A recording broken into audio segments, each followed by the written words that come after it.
Live. Live. That means they can see us. Good thing we put on clothes. Ah, sexy clothes. Oh my God, man. It is Thursday night, ladies and gentlemen. Look at us here in the Scum and Villainy Cantina. That could only mean one thing. What? That's when we go, hey! Welcome to FatMan Beyond. I'm Kevin Smith. I'm Mark Bernard. Hey! It's a celebration, bitches, because we're here to talk about the Snyder Cut, Justice League Snyder Cut. We're here to talk about many things. Before we dive into any of it, Yes. public service announcement. Kids, do you like Mark Bernardin here? Hi, guys. Do you like listening to good old Mark Bernardin speak? We There you all go. do. Mark Bernardin, every week you tune into this show to hear him talk about writing and being a good-ass writer and how writing good is good for writers and stuff like that. Obviously, I'm trying to find this thing. Okay. This week, just last weekend, did this thing for the Hero Initiative. Yes. You see where this is going. I do. Which was bliss. The Hero Initiative, of course, is an organization. My friend Jim McLaughlin, if he didn't single-handedly put it together, helped put it together. I'm pretty sure he was the guy. The driving force. The driving force. And the idea is, the Hero Initiative was set up for people, pros who work in the industry, comic book industry, who have perhaps fallen on financially hard times or need some bills paid or something like that. Jim's, and this charity goes back It does. 10, 15 years Yeah, probably. because there's no pension for these guys who do this work. There's no union taking care of cartoonists or writers or inkers or pencilers. And so when those guys get old or retired or sick or whatever, either they just have their savings to lean back on, or they have nothing to lean back on. And so the Hero Initiative kind of steps in and helps to ease some of those burdens. I just read your shirt. So true. So awesome. So true. Profound.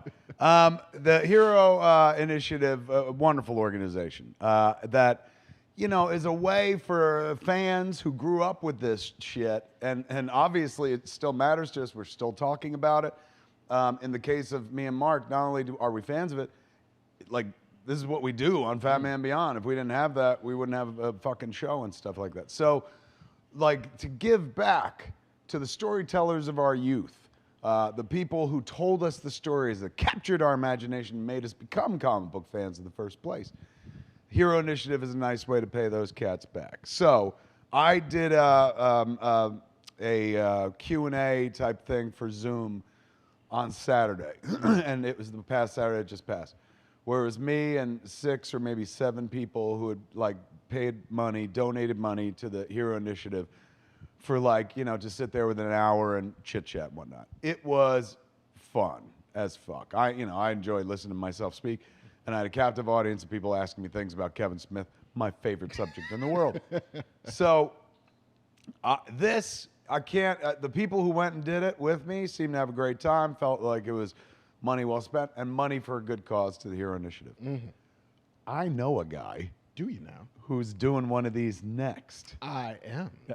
Shit, I gave it away. Spoilers! Fuck, you were doing a whole thing. Mark Bernardin's doing it next, man. And you could go right now to heroinitiative.org, and you can sign up to have a Q&A and chat with writer Mark Bernardin, man. Hey. You could talk to him about his entire career, or you could just be like, what's Kevin smell like? Or I'll save your $75. He smells like weed and dreams. it's true. But you could have guessed that. What a great cause. What a great guy. How many slots we got? I think there's 2 slots left. We're selling them tonight, kids. It's happening. Right here during this show, because I promise you we got some show for you tonight. And the least you could do is buy the last 2 slots at Mark's table, man. Come hang out with me. Yeah, come hang out. When are you doing it?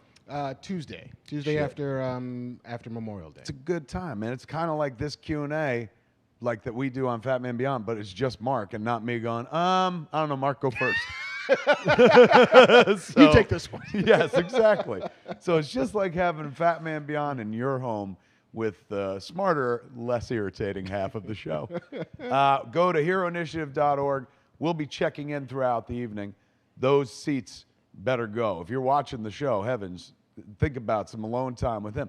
This is where Mark takes you back into the champagne room. Hey now. And you know what happens to the champagne room. All the sex in the champagne room. I almost lost that one. You heard it here first. You're going to have sex with Mark Bernardin. It's going to be like a cam girl session, but I'm your cam girl. Virtually. Don't forget to tip him. Okay. Well, speaking of charities, Yes. I got another charity I want to talk about. Oh, my God. We led with that one, but we buried the lead. This is fascinating. You know, I don't know what this sensation is very often where periodically I'm reading something. I'm like, I know this guy.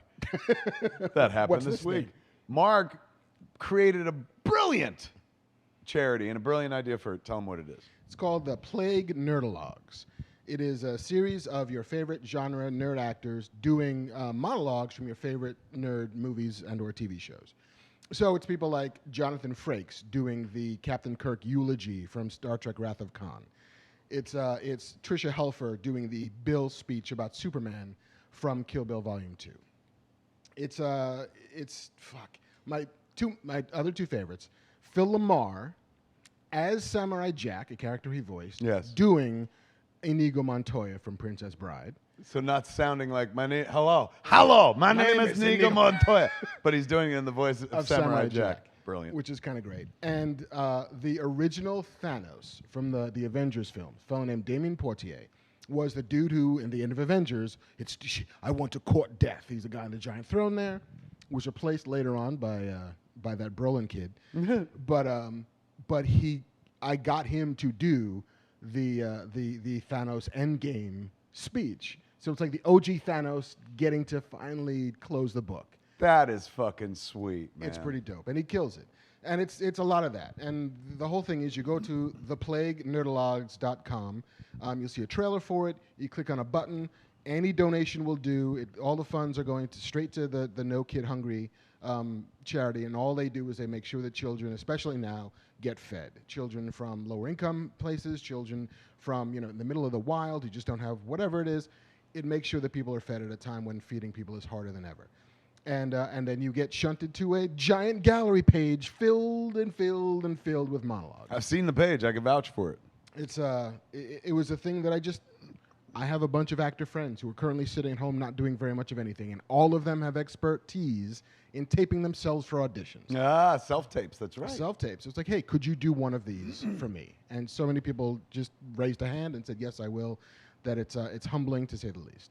And our man Kev has decided, he was like, I saw this thing, man. I'll have you know, I too am a genre actor. Yeah, you're very kind to say. My man Kev has decided, Mark, I saw this thing on, what was it, Variety? Yeah.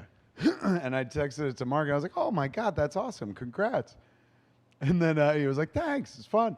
And then I was like, some would consider me a genre actor as well. And he goes, I asked you. I told you about it last week at the bar. You knew about this. And I was like, did I? He said, yeah.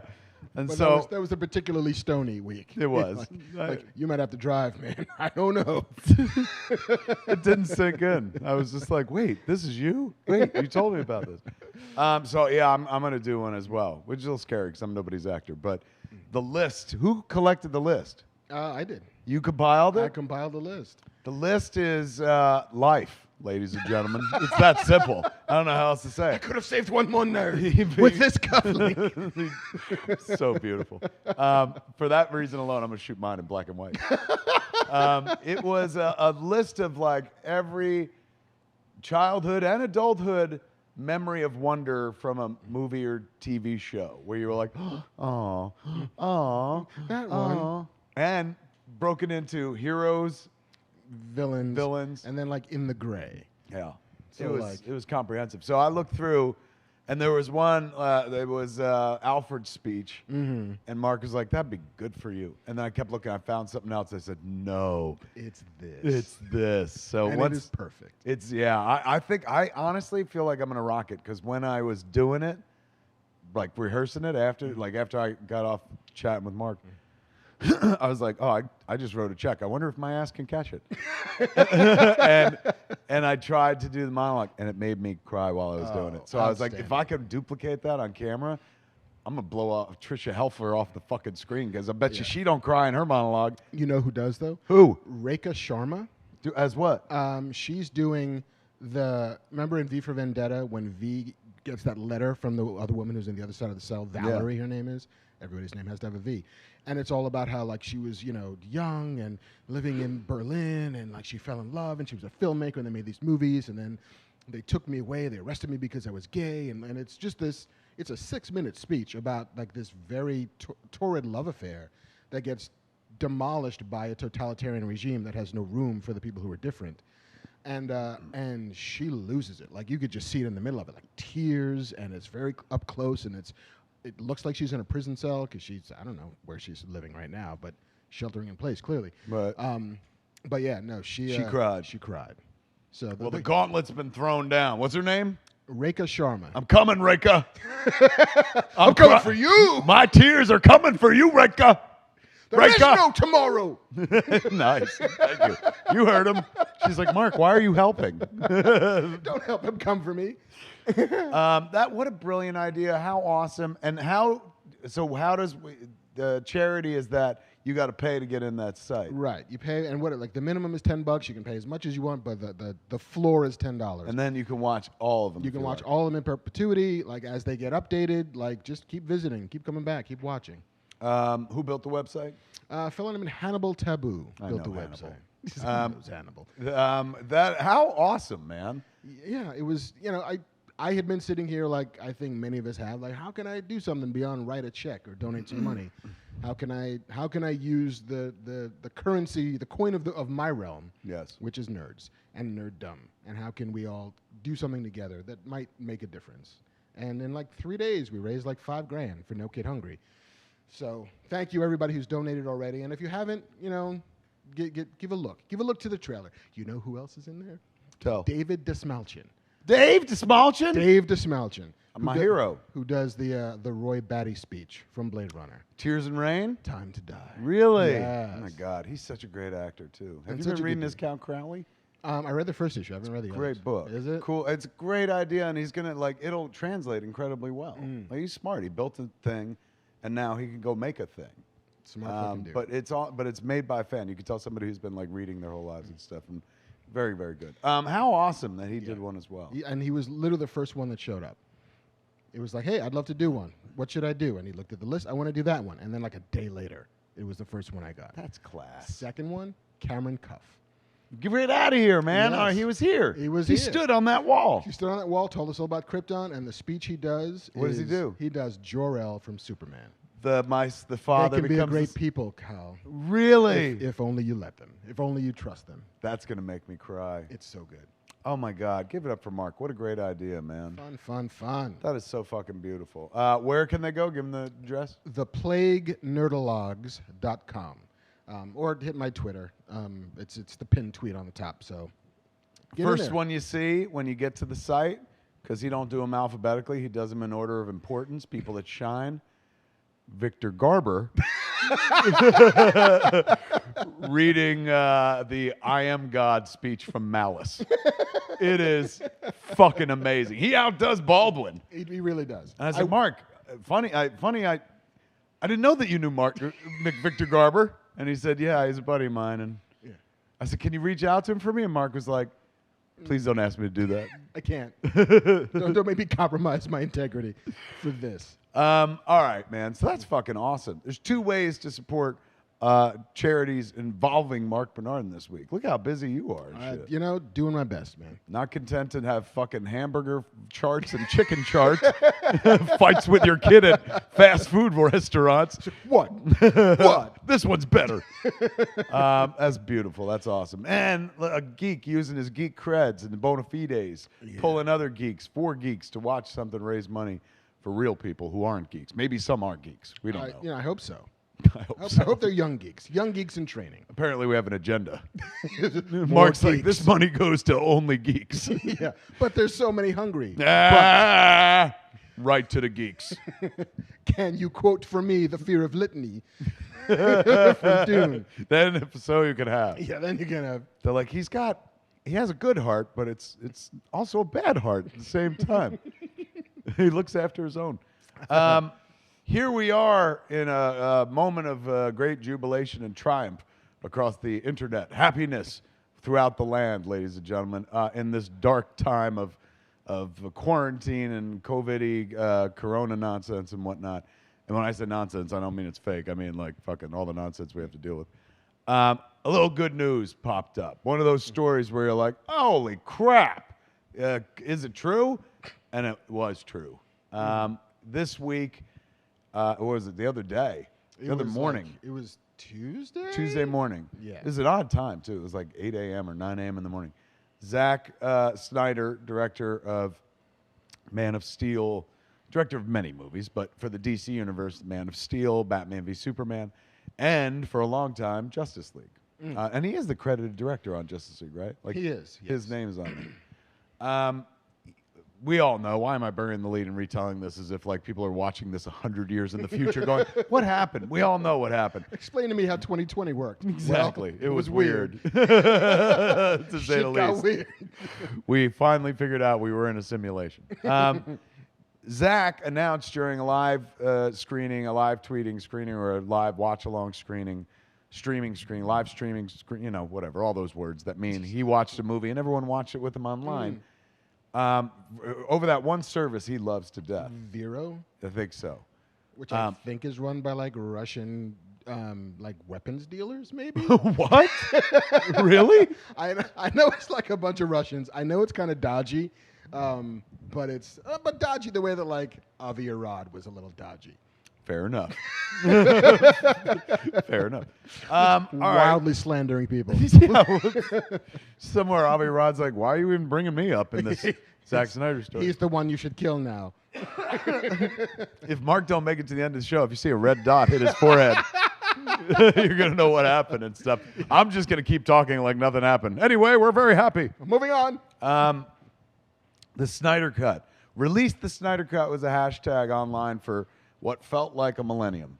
At least 2 years. Was it really? Yeah. It started almost, let's see, according to my research, Justice League opened on November 17th of 2017, and like a week after the release, there was already a Change.org petition for Warner Brothers to release Snyder's version that had already had 100,000 signatures. Wow. So the sort of fan movement that had been sort of rallied under the Release the Snyder Cut banner has been going strong for a couple of years now. So much so that they had, was it a billboard or a skywriter at San Diego Comic-Con or something? They had a Times Square billboard. Wow. And they had a skywriter at, I'm not sure which con it was, but definitely in the last couple of years. All of this, we talked about it here on the show many times. Jamie Cattiers, went to a test screening one time. She filled us in on a bunch of shit that she saw that wasn't in the movie. We talked about the cats that I met on the set of Rise of Skywalker who worked on Justice League, both versions, and special effects team who described a bunch of scenes and said, like, hey, man, it was epic and stuff, and what you got was not what it was.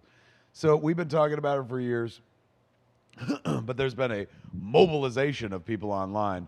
I mean, somebody had to pay for a billboard. That shit is not fucking free. It's like $40,000 a month minimum. In Times Square, probably way more than that. Yeah, that's my guess. Some people, would be like, it's all for naught. It's never going to happen and blah, blah, blah. And we talked about, like, there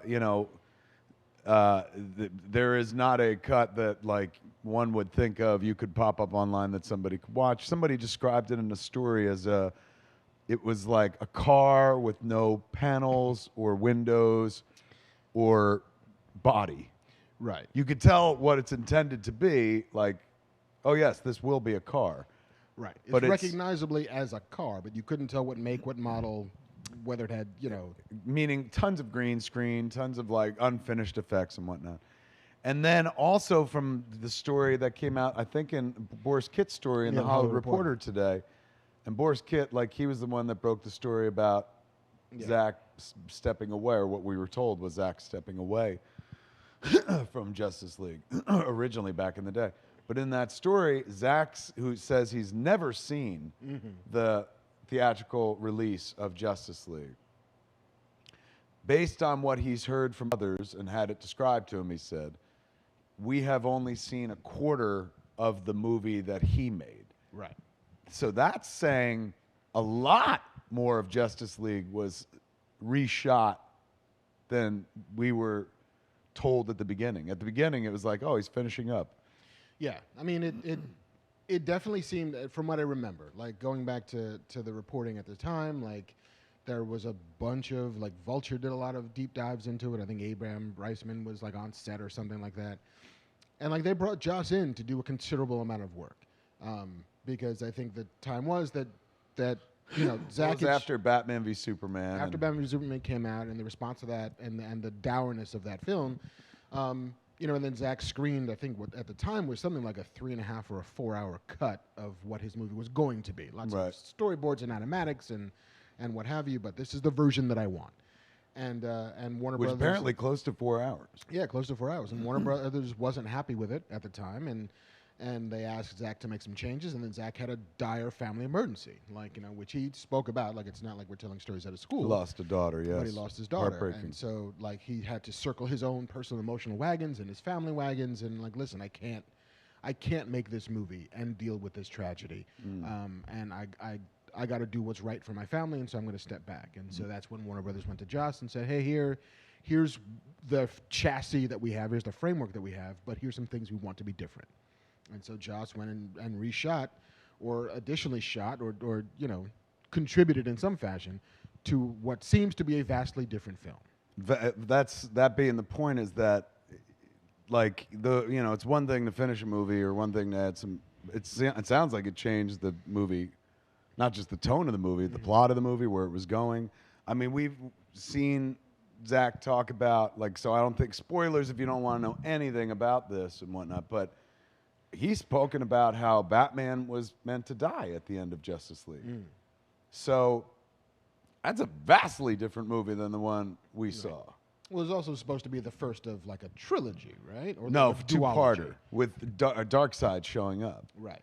And all these bits and pieces that we pieced together over the years and whatnot coalesced into, he announced during that Man of Steel screening that HBO Max is doing Justice League, what they're now calling Zack Snyder's Justice League, where they're giving him the money to finish the movie. Something that we're not taking credit, obviously, but we talked about this on the show months ago, going like, HBO Max, man, that's what they should do. Go right there. And apparently, I don't know when we talked about it, but in November of last year, 2019, they reached out to Zach, and they were like, Toby Emmerich, I guess, who's at Warner Brothers.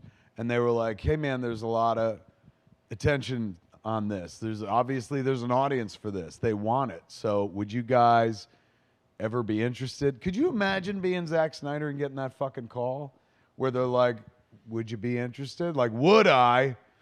Bam, here it is. Let's go. I've been waiting for this fucking phone call. A phone call he never thought he'd get, man.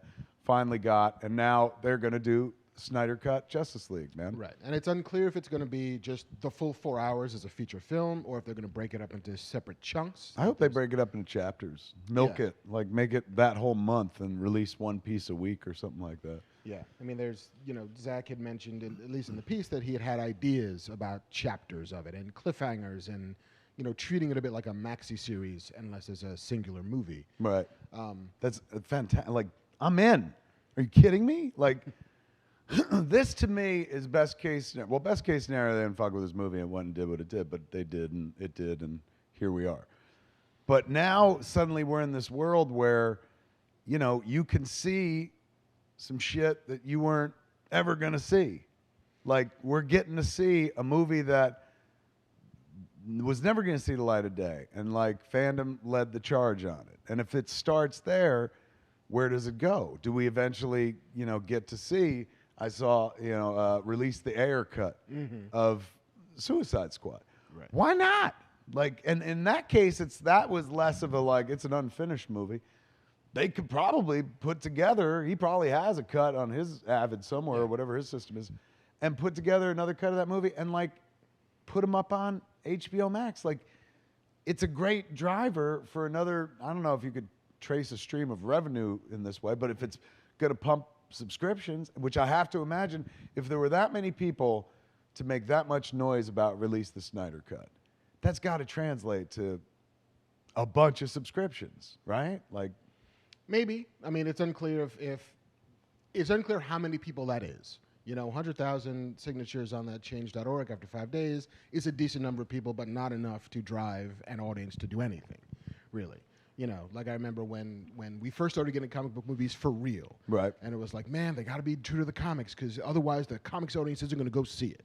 And it's like, you think that they give a shit if the 200,000 people who buy Batman every week don't get a Batman they recognize? No, they're more concerned about the 50 million people who might go see a Batman movie. Who are like, oh, I've heard of him. He's a man that's a bat, right? Right. Like they would like to have you, but they don't need you to be there. It's true. I and felt that for years.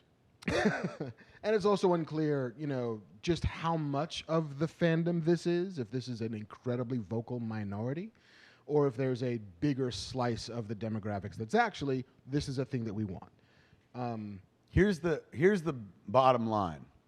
This is probably the most attention that HBO Max has had since they announced HBO Max.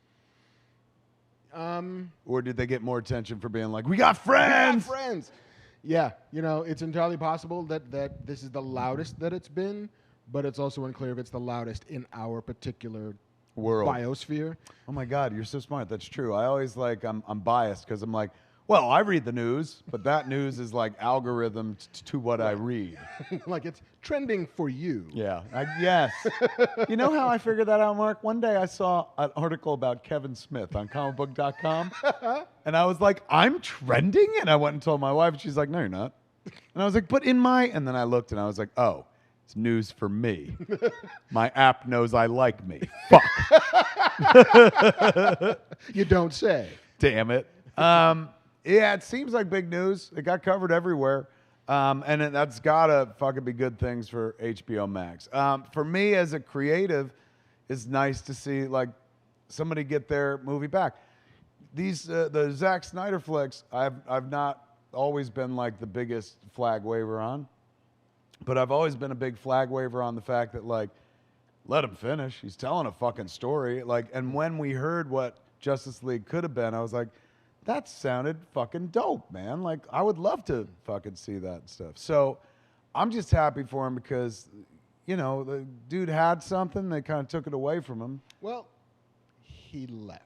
Or did he? Like, that's my question. I mean, the story on the record is. Right. And we can only go by what is on the record, which he has said, which Warner Brothers has said, is in the wake of a devastating emotional tragedy for his family, he stepped away from the film. And then they brought in somebody to finish what he started. And it's not, at least that narrative is not, we took the movie from him. It's he couldn't do the job anymore for reasons that are thoroughly understandable and incredibly sympathetic. Right. But, he was emotionally compromised and like couldn't be on a set directing people for 14 hours a day. Understandably. And like totally, like, and I get it. But I just think the narrative of they stole it and they monkeyed with it is a little disingenuous if that is the truth of what happened. If that's not the truth of what happened, which we have no way of knowing, then why? Like, here's the thing. And again, this is reading between the lines. I don't know anything. But why would he have not seen it? You know what I'm saying? Like, he has gone out of his way to make it very clear that he has never seen the Joss Whedon Justice League. And there's been a few, like, kind of throwing shade moments over the years. So I got the impression, and maybe it's just me, that it wasn't all as amicable as all that. It might not have been, but I was on the first season of a TV show called Alphas, and I didn't come back for the second season, and that decision was not entirely mine. I've never seen the second season, and I don't think I ever will, because it's like some dude's kissing my wife. Is that right? It's just that feeling of like. I remember I did the pilot for Reaper, and then I didn't have any problem watching like the second episode or the first non-pilot episode. I wasn't like, because it wasn't mine to begin with. But Alpha's what you worked on from the. But it wasn't mine either. I didn't create the show. Right. But it's also I can also understand that there are a lot of emotions wrapped up in Justice League for him, and even looking at that movie. Like, when I got fired from Playboy, I didn't want to drive by the building. Really? Because it was very much like, that's like where my girlfriend lives, and I don't want to go by there. It's weird. Like, it's personal, just like, you get shitty about it. I don't know. I'm trying to remember if I've ever gotten fired from something and I cared. I mean, like when I was a kid, I would care just because I was like, oh, fuck, my mom's going to yell at me. And she did. Why did you get fired? Like your brother never gets fired. But that was the only reason. Like losing a job, I wasn't like, oh, man. That's interesting. I hadn't. Yeah. Like I just think that there might be much more to it than just it's not the movie that I set out to make. Right. It's also completely tied in with this just dire emotional devastation of which this is an avatar, that every time I see it passing by, it's like, oh yeah, that's the time I had to walk away from the movie because I lost my kid. It's very true. I hadn't factored that necessarily. I was thinking like he was just like, I don't want to watch that movie. Yeah. It Which ain't could my also be movie that, anymore. yeah. And it could be that as well. But yeah, it could be everything. But he's heading back into it, thankfully. He's heading back into it. He's getting under the hood. I couldn't be happier for this kid, man. A kid, he's older than me.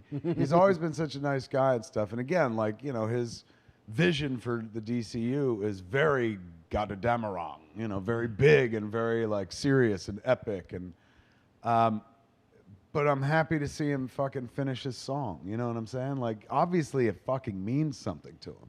How many people can you say that about? Like, people who come in and, you know, make flicks, period, let alone comic book movies, particularly back in the day. We, you know, now we grew up with Marvel movies in this era, but we grew up where in superhero movie era where, like, people didn't necessarily know, what was this guy? Can I just put the skull on the Punisher's knife? Is that enough? He doesn't need a big skull on his chest, does he? It's goofy. So to have somebody be so like, no, this is how I see these characters, and this is real, and this is like intense, and you know, you don't see that kind of commitment to material very often, and he carried a torch for it. It felt like for a while, and now gets like rewarded. Like he didn't seem to drive any of this. That's the one thing is clear. And if you're right about it being like, you know, kind of way emotional for him to dive into, why would he even go near it? Why would he entertain notions of this sort of thing? But I guess the notions came more from the audience, right? Because the fan base started talking about it and saying like, release the Snyder Cut. And he would throw out tidbits now and then, but you know, he was never the guy, the conductor on the release the Snyder Cut train. No, he wasn't at all. Like it, you know, he didn't derail the train in Not any at way. all. He never wanted to get in the way of the train, you know, which I think is admirable. The part of this that Hold that thought. oh yes, Let's we have a continue our celebration of how the do you Snyder how Cut. do you know where I'm gonna go? Because I've stood next to you for many years, Mark. So you know that look when I tip my head to the side and like, well, on the other hand, but before we get there, ladies and gentlemen, it is a fucking huge day for the internet. It's a huge day for DC fans. I know there's another way to look at this, and we'll talk about that later on and stuff. But you know, as a show called FatMan Beyond, like where we talked about many times, fuck, it'd be great to see that. We are getting to see it, man. I am super curious to see it. I can't wait. And you know, just to watch, like I was buying HBO Max anyway, but like on top of it, like to know that this sounds so fucking corny because I'm not like, I ain't in the dude's league, but to know a fellow creative gets to complete their vision, I don't know, there's something really wonderful about that. Now, there's all sorts of mechanics to it, like how much is this going to cost? And they're saying like 20 to 30 million bucks. Right. And there's like actual photography that needs to be done, and Zach has apparently reached out to the entire cast to see if they would be willing to come back and you know, put on the costume. I'm hoping, fingers crossed, that Henry Cavill still has a mustache. That they need to CG off because the continuity-wise, they got to keep it the same. So movie. true. My God, just for that alone. Think of all the comparison memes that are going to come out of this. I mean, I want the mustache cut. I hope that part of this is the mustache There you cut. go. Release the mustache cut. That's next. I want the butthole cut. I want the mustache cut. It's a very cool day for those who were involved with the Zack Snyder DC universe and stuff, which you know, I read an article, I guess it was in Boris Kitt's piece, where he talked about, like, look, man, like Aquaman and Wonder Woman inarguably came from Zack Snyder, and both went on to be billion-dollar franchises. Yeah. You know, so it's not like the dude's not without a golden touch, for heaven's sakes. Like, you know, he makes big movies that make money, a la 300 and Man of Steel and whatnot, and even Dawn of the Dead, which these articles reminded me he's working on Army of the Dead. Army of the Dead, which is what, a Netflix thing? And that's him returning like to the genre that he had been in. That's where we first got to know him. Was on that. I mean, he did commercials, but that was his feature debut, was Dawn of the Dead. So it's, you know, good for him, man. He's got like, this ain't the only thing, but now this is a wonderful thing that comes into his life and stuff like that. But I look forward to that. When I was reading all the articles, I was like, oh fuck, we're going to see another Dawn of the Dead movie with this guy. Huge news. And so, you know, we've been having guests here on the show on FatMan Beyond the last few weeks. And so I was like, maybe we could push the edge of the envelope and see if we can get another guest. And I reached out to someone who definitely has feelings on the subject of the Snyder Cut and Justice League and whatnot. And said, hey, man, we do this thing. Can you stream like around 8 o'clock? And he was like, that's when I put my kid to bed and stuff. Can I send you a greeting, a video? I said, oh, my God, that's lovely. So we rarely, pull it up, we rarely get a chance to do this, ladies and gentlemen. But let's go to a clip. Yeah, we never do that either. Checking in from, you know, what looks like a very casual rooftop in Gotham City. I asked my good friend Batman what he thought about all this Snyder Cut Justice League stuff. And he couldn't be reached, but he said Ben Affleck in his place. I just want to say, I'm sorry I couldn't make it on there live, but I'm very excited that Zach's getting a chance to finally see his vision realized. I think it's a great thing. I'm really excited for the fans to get to see it, and I want to say thank you to the fans because it was their enthusiasm and their passion that made it happen. Without fan support, I don't think it ever would happen. And I love Zach, and I love his version of the movie, and I look forward to everyone getting a chance to see it. What up, Smith? I'm the bomb and Phantoms. What can I say? He's the bomb and Phantoms, yo.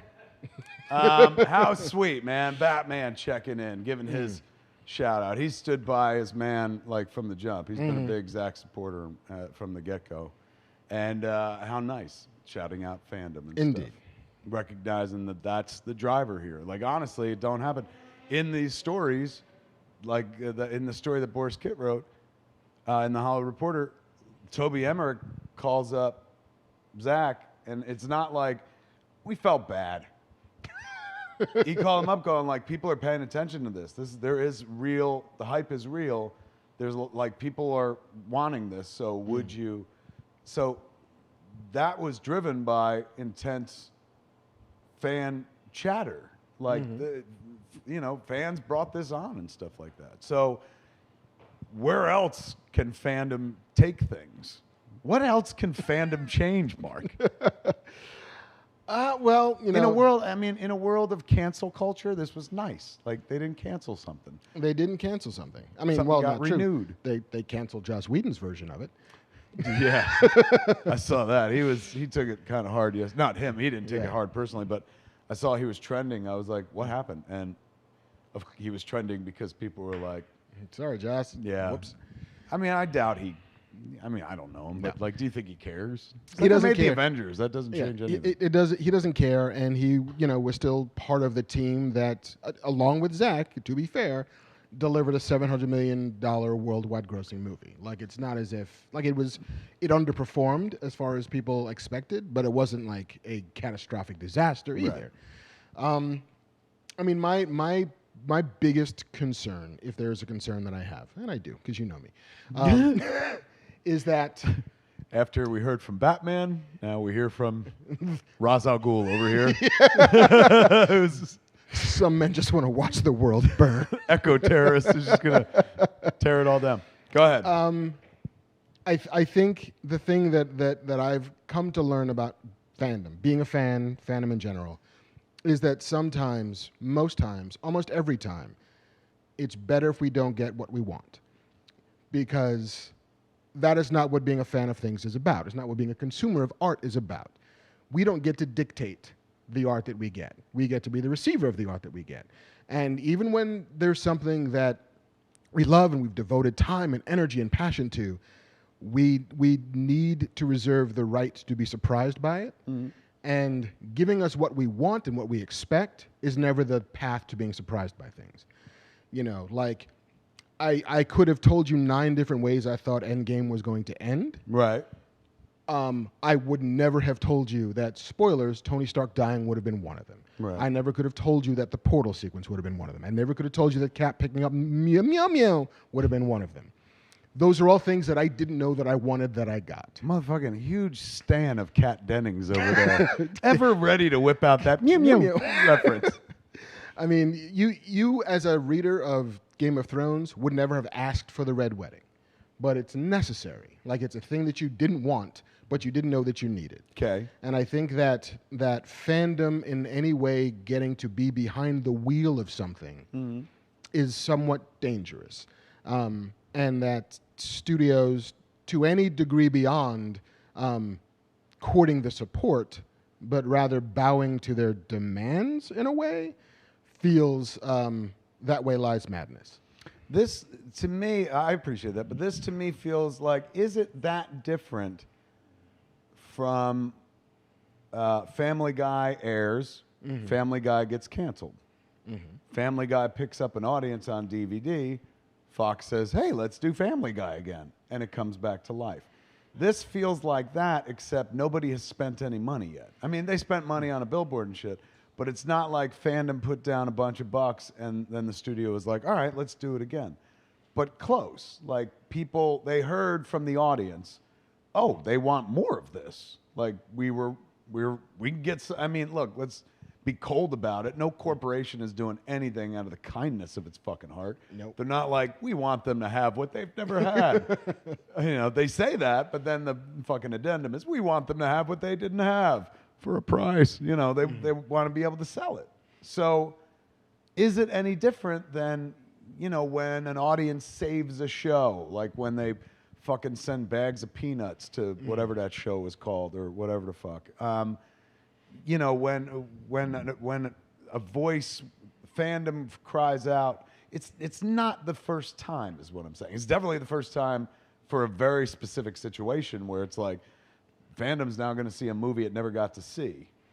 But fandom, or let's just call it the audience, has always been a driver. Like, that's why they make sequels, you know, because it's like, well, they like the thing, they'll like more of a thing. They like told more us they like it. True. But I do think that the audience that is asking for this is not the majority. It's the minority. Very vocal minority. And I don't know what the percentages of that minority are. I don't know if it's 10% of the people who went to go see Justice League. I don't know if it's 4%. I don't know if it's 50%. But it's a certain few who are asking for this. And totally, like, if Warner Brothers thinks for a second they can make a dime off of this, that will justify them spending $30 million to shoot additional footage and do what seems to be a vast amount of digital work on it, they think they can squeeze a red cent out of it, they'll do it. And they probably will, even though they're not quite selling it. They're giving it to you if you subscribe to HBO Max, which kind of selling it. Kind of selling it, except I would bet that the cross-section of this audience who's been asking for it would have already been signed up to HBO Max. True. So how many new converts are you going to get based on the Zack Snyder Justice League? But minus the actual converts, what they can get are profits, proselytizers. People out there going, HBO Max, man. Bunch of people writing articles going, HBO Max. They're stepping up and doing this Snyder cut, like Justice League Snyder cut. So it feels like...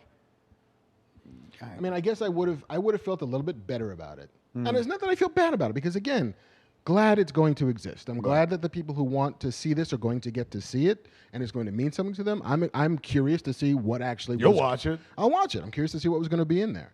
But I would have felt way better about this if it was Zack Snyder who'd been calling Warner Brothers for years saying, I want to do this. I'm Dick Donner. I want to do my Superman 2. That's true. This has happened before. This is not the first director's cut in the history of the world. Like, we've seen this a zillion times. It's Francis Ford Coppola saying, I got another 100 minutes of Apocalypse Now. Let me do this. Let me give you more Lord of the Rings, because we shot fucking a year's worth of footage that I have. These movies could be 5 hours long if you don't mind the walking. Let me do all of this. And like, I don't have a problem with that, but that's a filmmaker who's desperately trying to get this done. And by hook or by crook, we'll get it done. This is, hey, Zach, we're thinking about doing this. Do you want to do it? And he's like, yeah, that's not a bad idea. You know, which, okay, sure. Probably because, like, here's a cat who, in a million years, didn't dream, like, that call would ever come. You know what I'm saying? I know, but like why, and you can't get your hopes up. You can't lobby them. You know, I mean, isn't filmmaking about knocking on every friggin' door possible and being told no a bunch of times before you get to do the thing you want to do that you're passionate about doing, as opposed to like, hey, how about this? And like, yeah, okay, sure. Yeah, but in this case, though, you're talking about he had that passion, knocked on every door, and made a thing, but then thing got interrupted. And so now he does, like, he knocked on those doors, and then it was kind of taken away. But it's poetic, beautiful that fucking life came knocking back and said, here, fucking second chance. How often do you get a second chance in this world? Yes, rarely does one ever. No. And, you know, I'm glad for him if it's a thing that he wants, and he seems to want it. He seems to want like, it. once presented with the opportunity, he's grabbed onto it with both hands, and I get that. You know, I will also say that, like, some of the people behind the release the Snyder Cut movement have not been the coolest dudes, almost entirely dudes, to other people on the internet. You know, some of them have been awful to other people on the internet who might be brown or might be female or might be both. You know, the discourse got very, very ugly very, very quickly and was somewhat unrelenting. You know, to those who would dare voice an opinion about whether or not they liked Justice League or Man of Steel or... Oh, meaning there were cats, like, fighting about, like, I like that movie. And people are like, you're out of your mind. Yes, I don't like that movie. Really? You should get raped a lot. Like, oh, that escalated that quickly. Happened? A lot. You know, obviously not. You know, so like not appropriate, not acceptable. Cool. No. Nerds, if this is supposed to be about a thing that you love desperately, does not mean that you have to be shitty about it to the other side. Just you're getting what you want. And the part of me that cringes a little bit is that part of that community doesn't really, they shouldn't get what they want. Not if you're going to be this shitty about it. How weird. In a story about Justice League, you're worried about justice. You know, fancy that. It's a great day, I feel like, for those of us who wanted to see this flick. Great for Zach, who wanted to show us this flick. It's a momentous day. It is. It's a cool thing, man. And honestly, like, I never forget standing behind this bar, and I think Jamie was in that booth, so, and she was going like, and then, yeah, there was a Dark Side. And I was like, what? What do you mean? She's like, they put up a card and a drawing of Dark Side and said Dark Side. Dark Side goes here. Yeah. And I was like, I'd watch that. Now we're going to get to watch that. Yeah. How awesome is that? And I'd just like to point out, it's the first time that Batman's been on Fatman Beyond. I know, but you got that done. It was... As we discovered, your Rolodex has powers. Who knew? All this time, we could have been having guests. Who knew? Big thanks to Ben for coming in and shouting out fandom and stuff like that, and talking about the Snyder Cut at all. How long before do you think that Disney decides to animate Colin Trevorrow's script for Episode 9? Oh, I mean, well, like if this does well, yeah. And how do you gauge whether it does well or not? You know, unclear. What's the metric? What's the metric? Because it's probably not going to be subscribers. It's going to end up being traffic and talk and chatter. And traffic is always proprietary among streaming services. You are absolutely right. There's a world where they can animate Colin Trevorrow's Episode 9 script, like in a what if kind of project. And like, do you think that JJ then gets shitty about that? Because like, I made Episode 9. Like, you hired me to do this. I did it. It made $1 billion. If I'm JJ and they're like, we're going to do a cartoon version of what Episode 9 might have been, I'd be like, go ahead. Like, that doesn't bother me in the least. I got to imagine. I know him a little bit. He doesn't seem like kind of, what? He's not that guy? No. I'm sure he'd be smart enough to be like, look, put my name on it, give me a percentage. Yeah, I'm an EP? Great. Yeah, oh my God. Fucking Star Wars forever. Yeah, man, who knows where this goes? Jersey Girl released the The J-Lo cut. 30 extra minutes on Jersey Girl. Yeah, man, it's all sorts of sky's the limit at this point. But it happened with Dick Donner's fucking Superman, ironically. It did. 20 years later, like 30 years later, he gets to listen, I swear to God, I got this stuff. Let me do it. Let me give you my version. And they were cutting a new DVD, and they said, fuck yeah, let's do that. It's crazy. So there it is, man. I just hope that it's not... did you ever see the Pearl Harbor director's cut? There was more of that? Yeah. I saw it in theaters. And what was the director's cut? Another hour or something? It was easy. Like, I think it tops out at like 350. My favorite fucking Affleck joke about Pearl Harbor was when he first got the script. He was like, Michael Bay sent me a script for Pearl Harbor, and he had done Armageddon with him. And he's going, I haven't read it yet, but if it's Michael's script, I'm pretty sure we win in the end. So perhaps that extra hour was, let's change shit. Yeah. All right, we win man. bigger in the end. Yeah. What? So there was, you don't recommend watching Pearl Harbor? The extra? I mean, it's hard to recommend watching the theatrical cut. But yeah, like there's some movies don't need to be longer. You need to revisit? Yeah. Like, maybe we should cut some stuff out of this. We tighten this up a bit. I'm the guy that, like, I try to keep my shit as tight as possible. I always feel like everything I do is an imposition to everybody anyway. So I just don't want to make it double long. So they're like, oh my God, not only did I have to see Yoga Hosers, but it was fucking 2.5 hours. So I kept it tight. That shit was 78 minutes. You're like, I'm going to ask you for an hour and a half. Oh, can you imagine? Best. I can give you a lot more. I got more. Wow. So that was, you'd think that was like, that's a big news for the month. And like, that would be the only fucking bat news you'd have. We could be done right now. Yeah. Like, we could be like, what the fuck Any else questions, JC? What do you got? Exactly. But there's another bat story. There really is. And this is exciting for us because we never get to talk about Batman on Fatman Beyond anymore. Big Batwoman news. What happened, Mark? Well, we go from more Batman coming to one Batwoman leaving. Yeah. Oh, yeah. Good. Nicely done. Right? See that? Like a writer. The Batman cometh, the Batwoman goeth away. What happened? Ruby Rose, the star of the CW's Batwoman, which was renewed for a second season on the CW. Okay. Ruby Rose was like, no, I'm leaving. So Ruby Rose, with apparently the blessing of the CW and Berlanti Co., which produces it, she's departing the show after the first season. Now, even David Caruso, when he left NYPD Blue, was a few seasons in, right? That made him a star, and it was like, I'm a fucking star. And then I'm going to go to the movies. Bouncing. Now, can you think of other examples where they swapped out number ones on the call number sheet? one? I mean, I remember like the titular character of yes. the show. What was it called? The Kevin Can Wait. Remember, like Kevin James had a show where he had a different wife. And then, the next season came back. She died over the summer. And look who's back. And it was Leah Remini and shit. Right. And they tried to recreate that dynamic. So can you think of any time when this has happened before? When number one, the lead on a show?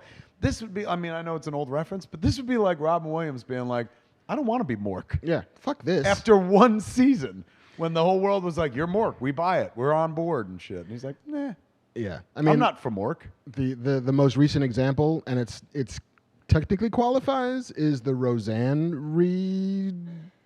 regeneration, where she was on it for the first season, number one on the call sheet. And then you know what, Roseanne, you're not coming back anymore because apparently you're an awful human being. I remember that story. That was kind of her, she did that. Oh well, yeah, she self-imploded. Not on purpose, yeah, but she did it to herself. She self-destructed. Ruby Rose is just like, no, I'm done.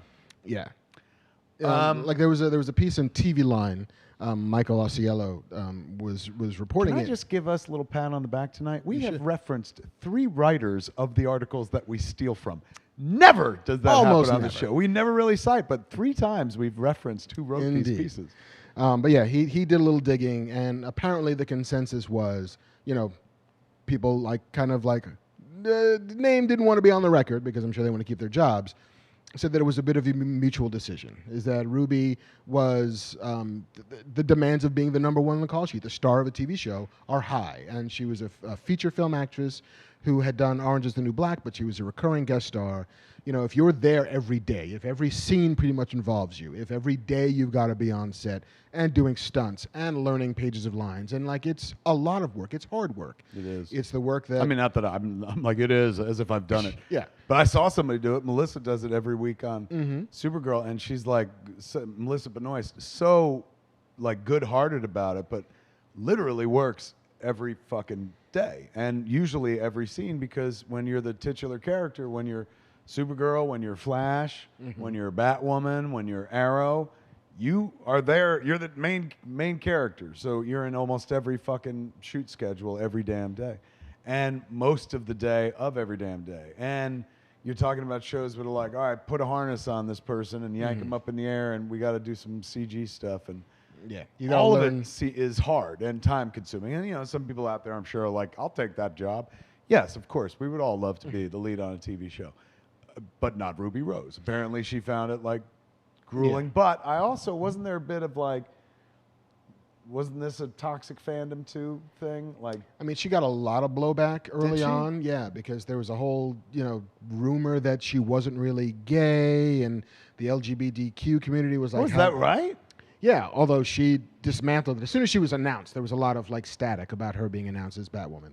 Because the character is, Because Kate Kane in the comics, was is you know, openly lesbian, and written as such by Greg Rucka, and so like, and she got some flack because she wasn't gay enough apparently, which she kind of dealt with head on, and so there was that hanging over her head. She was injured, I think, at least more than once. I remember that. She almost like killed her back doing something. You know, and there was a lot of rehab for that, and like it's a lot for any person to do if it's not a thing you're used to doing. And, you know, it seems as if she was like, you know what, guys, I'm sorry, I made a mistake. Maybe I'm not cut out for this. I can't do anymore. And in what world does the studio go like, all right, like normally on these shows, they got him for 6 years. They lock him down They forever. lock him down for a long time. You know, I mean, the only thing that I can think of is that desire for her to back away had somewhat colored her existence on the set. You know, if the number one of your call sheet, if the star of your show doesn't look like they're happy to be there, that tends to permeate. It's like true. it is the one time that trickle down actually works. And so if the crew is sensing that the star doesn't want to be there, then they kind of don't want to be there, and then the writers are writing for a character who's not giving it her all, and like there seems to have been a general like, you know what, maybe this isn't the right fit for us. Maybe we can, if we recast, which is what they're doing, they're not canceling the show, they're not killing the character. It's like, no, there's going to be a new Kate Kane in season 2. I mean, which, you know, we've had many Batmans and many James Bonds, many Supermans, so obviously that we'll get used to that. But I find it strange that they're like, yeah, we're going to keep going. Like, that seems like an expensive show. It is, but, you know, it seems to be part of this suite of superhero shows that they have, which all kind of feed each other. And, you know, they'll all go to Netflix, or probably more likely to HBO Max, and they will all build this own little ecosystem where, I mean, it's the thing that saved Riverdale. Like, Riverdale was not a huge hit first go on the That's CW. right. It was when it went to Netflix. When it went to that Netflix, summer. and people got to just live in it and binge it. And they said, well, fuck, yeah, all right, let's do more of this. And then they greenlit Sabrina straight and then over there. Netflix was like, we'll take Sabrina. Yeah, 2 Don't go seasons there. right off the jump, simply so that we can keep people in this ecosystem of teenagers fighting, I don't know, each other and or ghosts. Usually their parents in some way, shape, or form. And, you know, their parents who might have played D&D as kids, and it's a whole thing. Well, it's, you know, sad to see her go. You never want to see somebody be like, I don't want to do this anymore. But, you know, good for her if she wanted to go and she got out. Yeah, I mean, I think that the How thing... rare, very rare that somebody's like, no, I don't want this. And, you know, I'm sure she gave it a fuck ton of thought because she knew the moment, like, she walks out, everyone's going to be like, what are you, nuts? But, you know, she's got her own personal truth to live with, and apparently it don't involve putting on a rubber mask and flipping around and throwing her back out and stuff like that. No, until Marvel comes calling. Yeah. Oh, yeah. Suddenly it's like, my back's great. I feel good. Make What me you an need? Eternal. I could put on a big ass wig too. All right. Well, that's there's some exciting Bat news, some deflating Bat news. Yes. But Bat is the star, and the Bat goes on. Indeed. There will be more Batwoman, apparently, and it's just not going to have Ruby Rose. But it'll still be the same character. Still be the same character. Same show. There was a tweet that Stephanie Beatriz, who From Brooklyn Nine-Nine. from Brooklyn Nine-Nine, was like, quickly reads everything there is to know about Batwoman. It's like, you know what? Okay. That was a good tweet. All right, I have more Bat news. Are you shitting me? I swear to God, I have more Bat news. It's a hat trick, a bat trick, if you will. Thank you. Copyright FatMan Beyond. A bat trick of news, ladies and bat gentlemen. trick Let's of all news. take off our hats and throw them on the ice. That's what they do in hockey games. Is it really? Yeah. Okay. All right. weird, but sure. It's a little thing. It is. And it's also like, I'm never taking my hat off. It's like, fuck you. I'm glad you got 3 goals, but fuck you. This stays right here. You got to bring a backup hat. And they all do it. Everyone throws their hats on the fucking rink, and And then they they don't all get 'em get back? swept up. No. But that's how much these people love their team, Mark. We're like, they got 3 in a row. One guy got 3 in a row, and they throw their hat, and they're fine to see it go. Do the hats go to charity or something? What a great question. They all get swept up on the ice, and then they all go someplace else. Could you give away dirty hats for charity? I love like Lost to Found. It's just this burgeoning, like bursting at the seams room full of hats. And a bunch of people like, that one's mine. Sure. Oh, not happy about the hat trick anymore, Bill? Want your hat back? They do. They leave their hat. Anyway, we have a bat trick. 3 Batman stories in a row. Did you have that on your fucking Fatman Beyond bingo card? Probably not. Bet you didn't. Bet you didn't. Nobody's won that one yet. What is the third story? The third story, it is minor compared to the other 2 stories, True. but still legit. Remembering we had Ben Affleck on our show a minute I know ago. everything is minor compared to Ben It was Affleck being on the fucking show. highlight. It's all. Yeah. Everyone tuned out after that. I won't say that I didn't notice that Ben didn't say hey to Mark. hey Smith.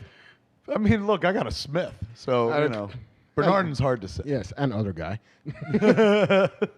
Mark is literally 1 syllable. That's true. Good point. But never mind. In order to help fuel, It's never enough for you, is it's it? never enough. It's always something with you. It's never like I got to knock on that door. I got to want that to happen. Warner Brothers is beginning to think about how to re-energize the theater-going market, especially overseas. Okay. Because, COVID-19 has shut everything down almost everywhere. And so they're trying to prime people to go back to the movies, trying to give them the irresistible, the lure that they can't, turn away from. And so they've keyed up a re-release of Christopher Nolan's Dark Knight trilogy. Oh, that might bring some people out. Yeah, in Hong Kong and Taiwan, in advance of Tenet, which still apparently is opening in July worldwide. Come hell or high water. Yeah, like Christopher Nolan is convinced that Didn't this they just drop a new trailer today? They or did tonight. Or? In Fortnite. If you're a Fortnite player, you had to go into Fortnite and watch the new trailer. They for did Tenet. this. They did that for Rise of Skywalker as well. Yeah, I mean, I'd have to guess it will. To everybody who's not on Fortnite, we'll see it tomorrow. Yeah. But Jason Mewes must have watched it. He lives in Fortnite. All right, so their idea is like, what'll get people to come out? A couple movies they saw at home. yep. Would that make you go? I love Chris Nolan's Dark Knight trilogy, but I'm happy to watch it on my phone. I saw it in the big Fuck screen. my house. Yeah, fuck. I don't even go to the big screen anymore. I put it on my damn phone. Like, if it was a normal, sane universe where it wouldn't kill me to go to the movie theater, yeah, I would totally show up for that. You know what they got to do? They got to Snyder cut that shit to get me to go to the theater. You got to put in an extra half hour, 45 minutes, if not like 80% of a movie that I never saw before. If you is it all one long flick? Because 600 minutes. I might go for that just to be like, fuck. If I didn't get COVID in the first 2 hours of sitting here, I'm not going to get it in the next 4. But yeah, and it seems to be a bit of a thing that they're trying to do. Like, I think they're also going to do the Harry Potter movies back into theaters to help coax people out. They're pulling to the library. I guess that makes sense to some degree.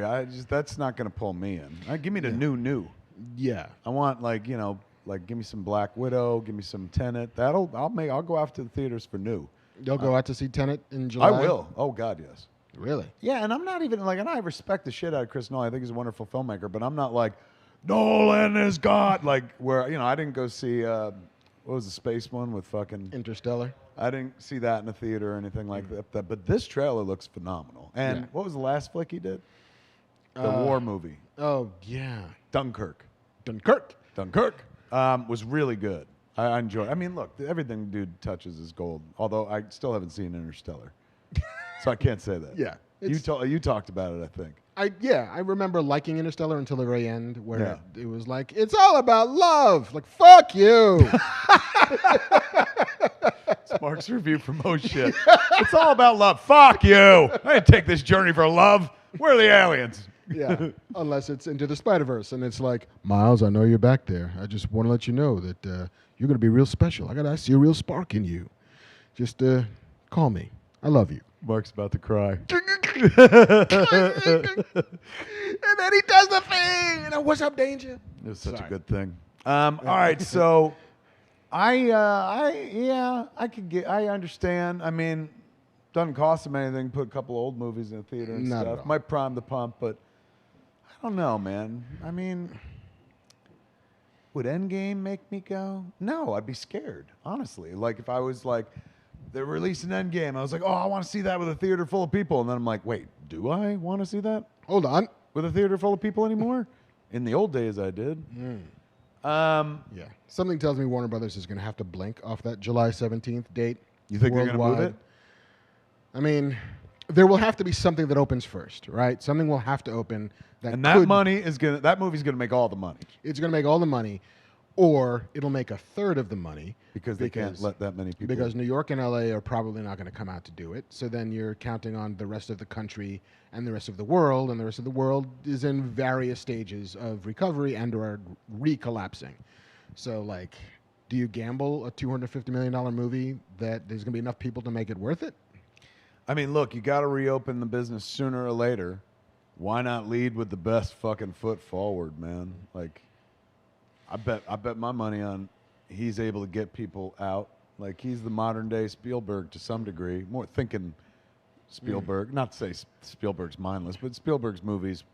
I only say Spielberg because he's now the go-to director reference. You know what I'm saying? Like when people go like, well, who are you, some kind of Chris Nolan or something like that? And I'm like, no, I never said that. Him and Quentin are the two go-to director names. Yeah. I So feel he like has a shot. He's got a shot. I mean, to me, he's like the modern day and way more fun Stanley Kubrick. Yeah, I agree with that. You know, like there's an exacting nature to his movies. I don't know if way more fun. Well, I mean, I don't fucking even know. Batman I was going to Begins say has some fun. warmer, and then I'm like, I don't even know if that's true. No, not warmer. He's still a little antiseptic. Antiseptic. Yeah, that was the word I was thinking of. But too. also like emotionally distant. yeah, Like, a little bit Spockish about the a whole little thing. bit Spockish. But like they're still What did Spock say all the time? Fascinating. fascinating, Captain. All right, so if I mean, look, do it, but I don't know if that's the thing that's gonna make a bunch of people go like, yeah, man. I mean, why steal New Mutants is Thunder? Are they still coming out theatrically? They claim August. For sure. That's what Disney said. Look, I'm happy for them and stuff. Finally, they're getting out there. But like, I read some article or glanced at some article rather, where they talked about why it couldn't go right to streaming, some contractual thing that it has to go out theatrically or something. But it's just for that first few months back, it's got to be all fucking big money cards, faces, no whammies, stop. we can't go back to the movies the way we used to, where it's like, they spent $50 million on this, but it didn't do nothing. But don't worry, here's another movie to see. Like, these things got to earn in order for these companies to be like, all right, yeah, we'll keep this up. Otherwise, you got to reconceive and somewhere there's listen to probably us trying to figure out the movie business. I know. There's probably a really fascinating Field of Dreams style indie film you could make about like the mom and pop / grandson drive-in theater that was just on like the I'm brink. just gonna fucking tell you to shut up. Last week you gave away $1 billion fucking Cinderella idea. Don't be giving away the grandpa kid fucking idea. I mean, you can't Not make grandpa kid fucking, but the fucking kid and the grandpa idea. different movie. Different movie. But like I don't want to make that movie, and I don't know how you could make it because I don't know how much people are going to want to return to like COVID-landia in the films anytime soon. But just that idea that I was holding on to a business out of just like sheer gut by the skin of my fucking teeth, and it just so happened that the world shifted on its axis and made it so that I had the one thing that nobody else has, which is a way to go to the movies again. What are you, fucking dumb or something? Why are you giving away shit like that? That's good. I'm You sorry. can win an Oscar with shit like that. Frank Darabont's the Majestic 2. Yes, it's the drive-in. The Majestic drive-in. The Starlight. Oh my! Yes, you have the title. We're gonna talk after this. I'm gonna tell you the value of shutting the fuck up and keeping some shit for yourself. I know. That's good. That's another $1 billion idea. Maybe we'll cut this one out from the podcast. We're live. Well, those people will get to see it. They're like, Someone's writing your script right now. They're like, "Fucking, that's a good idea." Me and my grandpa. these people live will be like the people who were in the bar, where it's like, listen, we're cutting this into the podcast, but we all here can talk about this shit we can't tell everybody else. You guys, Such a good idea. all right, I'll add it to the pile of things I'll never have time I to write. know. It's just you're crapping out gold and throwing it away like you're the golden goose. Yeah, Wow. yeah. All right, Is that it for the Batman news? that's it for the Batman news. The hat trick is complete. The bat trick is complete, ladies and gentlemen. Stop throwing your hats up, or your bats on the ice. What if there was 4? What would you call the 4th? Gordie Howe hat trick. Because that's where no, that's 3. Gordie Howe hat trick is a goal, an assist, and a fight. Ooh, that's nice. Yeah. But there's no 4th I don't think so. stat. No, it's just like, wow, he's good. It goes from like, oh my God, it's a fucking celebration to like, he did it again. There must be a double hat trick, like if you get 6 goals. Wow. Yeah, I mean, because in basketball, it's called a triple-double. It's if you have points, rebounds, and assists, 3 stats, all in double figures. That's a lot of math. It's You saw my face go like, Like what? Hold, stop. I was like that meme of that lady who's like this, and they put math figures around her online. Or GIF, if you will. Or GIF. GIF, my bad. No, I was it's always confused going to be GIF to me. Yeah, but it's It's graphic. It's GIF, isn't it? Yeah, fuck that. GIF. G. All right, what other stories we got? Because fucking, what's going to top what we talked about so far? I got 2 left. Oh. One of them is more Mandalorian casting news, because it seems that even though the season is shot and in the bank, they're just like, how about this now? Let me tell you something. This is my theory on why we're hearing so much about The Mandalorian. Because remember, going into fucking season 1, nobody knew shit. And, suddenly, surprise, Baby Yoda, the biggest thing ever. We're hearing a lot going into season 2. They're making all the toys. I mean, I guess they want their shit up front. Like, get ready to buy that Ahsoka figure the day she airs. But I think it might mean that they have a fuck ton of amazing shit that we're not hearing about. If, like, these cats are super fucking tight and secretive. If we're hearing about the shit we're hearing about, like Boba Fett's in it, and Ahsoka Tano's in it, and fucking this one, Katie fucking Sackhoff's Bo-Katan is in it. If we're hearing that shit, like, maybe it's even like, oh, you think that's it? Like, Darth Vader's in it. that's what I'm saying. Like, who the fuck knows? Like, maybe, Luke Skywalker's in it. in a world where he was like recently, he's like, no, I'm officially done. I'm done. I'm done. I'm done. Not But doing Mark's anymore. also very mirthful and sense of Puckish childlike wonder, puckish even. So I could see some world where, and he said very nice things about that show too. So I'm just saying, they're like, if we know about this shit, they must be like hiding the dark saber of it all, Dude. which they even showed us. No. What? No, I had a whole thing. $1 in my million head. idea? You about to crap more gold? I wasn't, because it's not my thing. And I got the timelines crossed, but I was like, what if Mark Hamill is playing Obi-Wan Kenobi? He's dead though, isn't he? I know, that's why I got my timelines crossed. I was like, oh, but that would be so cool! That'd be cool. But it's not that. That's not going to happen. But Nope. yeah. But they're doing an Obi-Wan Kenobi series, Yes. and there is conjecture that Ahsoka, who is appearing on Mandalorian for what sounds like 1 episode now, is then going to pop up in that show, which would make a lot of fucking sense because they knew each other from Clone Wars. Yep. So Dave Filoni might like it. She's coming in a big bad way. I'm coming up. Ahsoka's time is now. She's going to appear in everything, man. This And is she gets her exciting. own show. You think so? I mean, yeah. I mean, if Rosario wants to do it, which they would have to have cleared her with. She's a worker. She loves to work. She doesn't run away after the first season of a show. No, this is so true.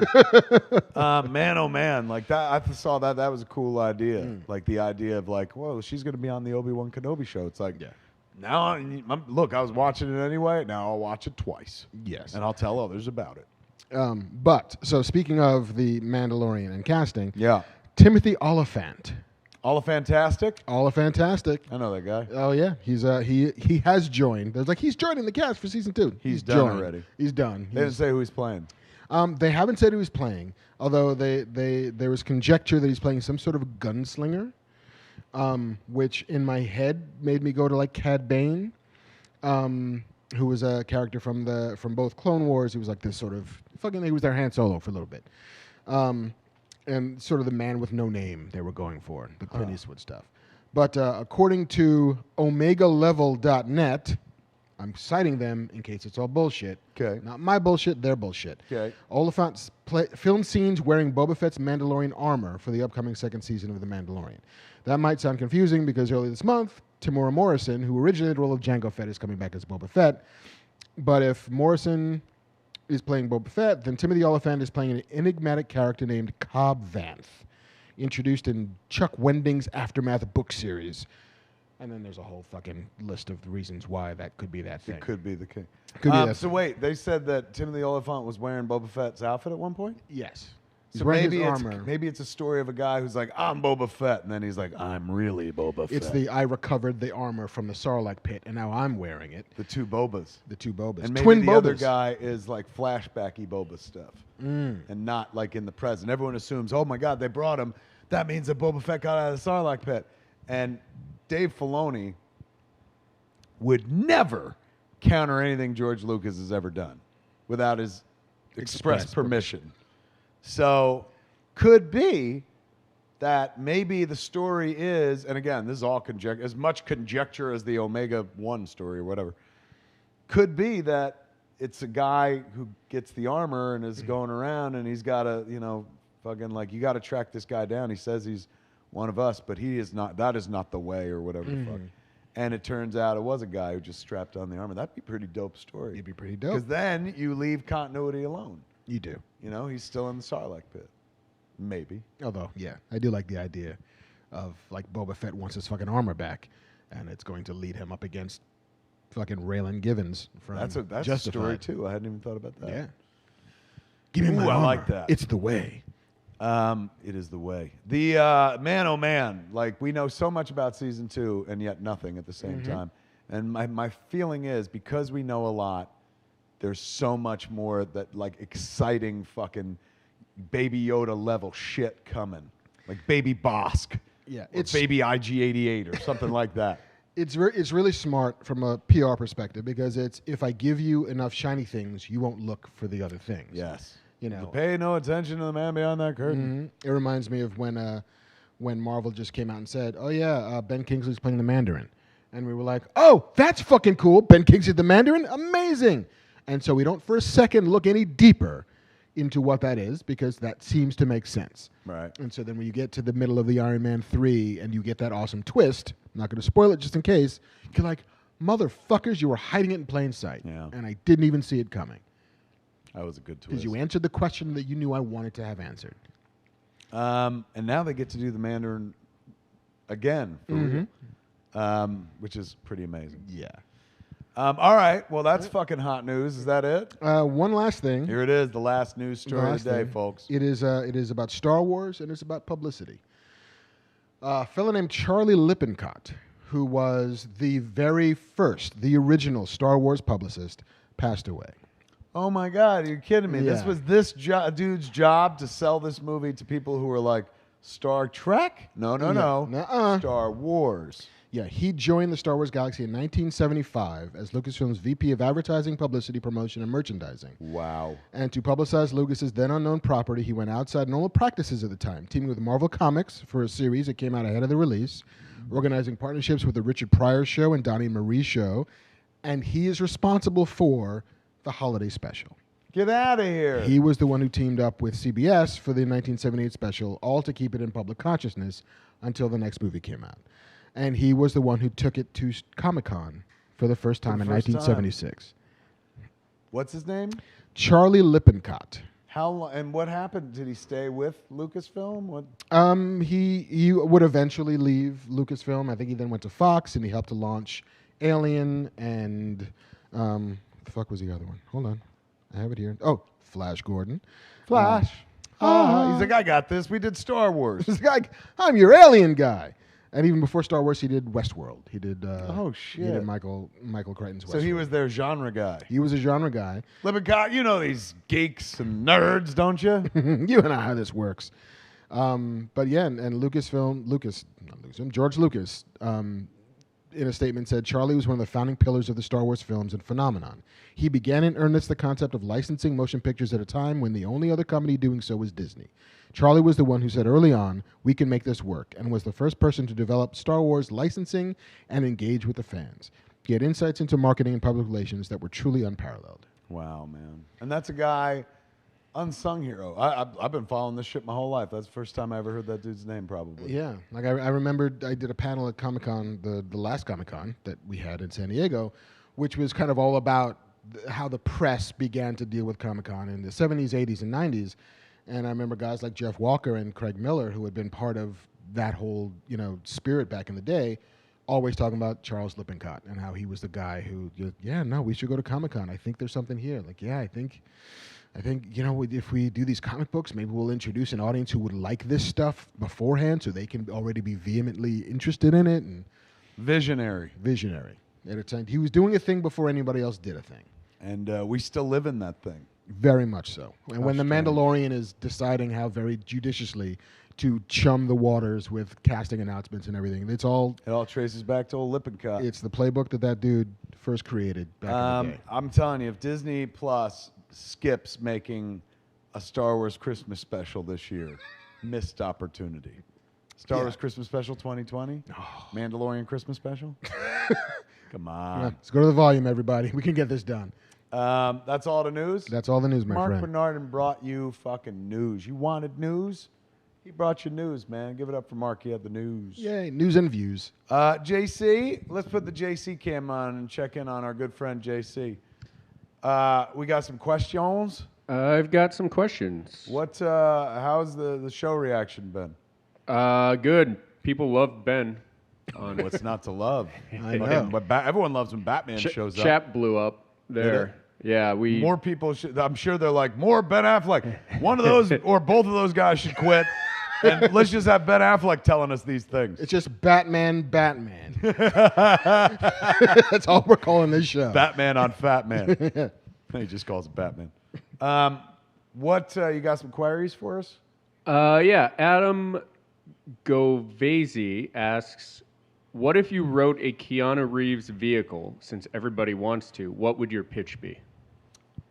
Funny you should ask. If I was writing a Keanu Reeves vehicle, can it be old, new? It doesn't have to be something I create. That could be... I'd put him in Buckaroo Banzai. That's what I would. Would you know? It's a good idea. That's an amazing idea. Guys, somebody should try that. What about you? I would put him in Highlander. Oh! There could be only one. There can be only one. He could be a Christopher Lambert. He's like functionally immortal, as far as we can tell. It's true. My God. He looks like he did when he was in fucking Bill and Ted still. He's all a young. little Buddha still. Yes. And yes, definitely has a Zen way of attacking the world and cutting its head off to steal its power. Brilliant call. That just made me want to watch that movie again. The Kurgan. There can be only one. What does he say? It's better to burn out than fade away. What's the top of the line? He goes, listen what I have to say or something like, I have something to say. Yeah, he's talking to nuns. Like, ladies, I have something to say. It's better to burn out than fade away. And he starts doing fucking karate in the middle of the church. Oh, my God. I remember seeing that movie like years and years ago because it didn't, it was a sleeper. Mm-hmm. It was a video hit. A video hit, and that's where I found it. And I was like, this is Thorn EMI HBO release. Yes. On video. And like being like, it's got James Bond in it. Why didn't I hear about it? And it was one of those movies, like, shout out to the critics. I know, like, in the past I've always been like, fucking critics. But, like, Roger Ebert and Siskel and Ebert taught me about Highlander. Really? Yeah, I it think was their I saw- recommendation. It was one of theirs, and I think I was like, I'm gonna try to find this movie and shit. But they would do like that's how I learned the term sleeper. Like they were the first ones. Like this movie is a sleeper, and which means everyone slept on it. Nobody saw it. Shit. But they were the ones that turned me on to Highlander. They turned me on to Buckaroo Banzai, I think, as well. I think they did a review where I was like, holy shit. Yeah, I loved Highlander, and I remember having such like I must have seen it at 13, 14, 15 years old, and I wanted Russell Mulcahy's. I wanted Connor McLeod's apartment so badly. Do you remember that like beautiful like Greenwich Village loft with like it had an elevator that came in? And it's like a sunken living room. It was like Tom and Hanks's apartment in Big, but without all the toys. Without the toys, but like if you also had like $1 billion of ill-gotten gain. To live forever. God, it had that amazing fucking score. Oh, and fucking Queen. I am immortal. I have inside me blood of king. I have no rival. No man can be my equal. Take me to... That is literally the theme song of the internet. Everyone on the internet feels that. I am immortal. I have inside me blood of kings. I am a prince of the universe. Fuck you. Give me the prize. I like the Muppets. Man, oh man. It's... Yeah, I feel like I might go watch that tonight. It's probably Highlander's worth a watch. Deep Cuts Pull. Deep Cuts Pull, but I would. Remember his lady gets old? Yeah, and then his young Scottish lady. Yeah. She's no longer Heather. Her name is. And he doesn't age, and she gets to be old and stuff. And then you have I remember when I was a kid, I was like, that was the first time I'd been introduced to that concept. Right, because immortality just sounds fucking awesome when you're like 12. And also, when I was a kid, immortality was like, Jesus is immortal, and he saved our souls. That's immortal. Yeah, I went. But then when I saw the Highlander, I'm like, this guy's better than Jesus. Just Highlander is fucking way better, more interesting than Jesus. They ain't cutting anyone's head off in the Bible except John the Baptist. This guy's cutting heads off left and right because there could be only one. Ma the Kurgan. Fuck Ma. What if Jesus hung up with James Bond? This would be amazing.